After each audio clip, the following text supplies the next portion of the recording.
If you are prone to scrolling through Instagram and wondering, who the fuck do I listen to? What information is right? I'm going to teach you something super quickly that's just going to blow your mind.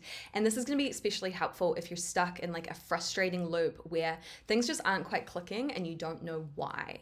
The answer is it's your brain. And I want to explain. Now, our brains are wired to make us feel right. They like familiarity, they like comfort, they like predictability. Our brain likes to be validated, okay? So what this means is we basically seek out information that confirms what we already believe. And this sounds harmless, but this tendency called confirmation bias is actually why so many people stay stuck in patterns that just don't serve them. And like I said, keep them stuck. Here's what I mean.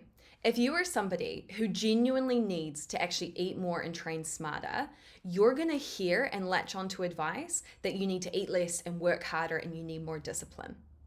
On the other hand, people who could really benefit from taking things up a notch are going to hear all of this information like listen to your body, balance is key, rest, Let that sink in for a second and think about which of the camps you fall into. It's not that the right advice isn't out there, it's that your brain is filtering it out, okay? Because we latch onto what's familiar, what aligns with what we already believe about ourselves. What we end up doing is actually pushing away anything that challenges that belief.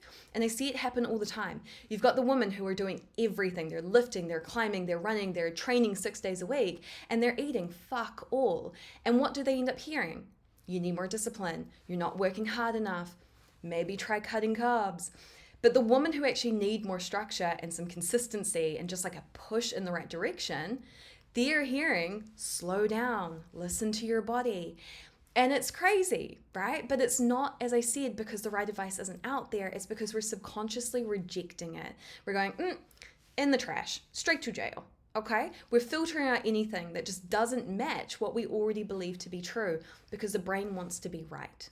And the longer we do this, that's what you got to understand, the longer we do this, the harder it actually becomes to recognize what's actually holding us back and that we might be stuck in a loop. So here's my challenge to you, should you accept it. The next time you're scrolling through Instagram and you read a piece of advice and you feel instant resistance, you go, ooh, that doesn't apply to me. Ask yourself, am I rejecting this because it's actually wrong? Or am I rejecting this because it challenges what I believe to be true? Sometimes the truth is uncomfortable, but it's actually what we need to hear.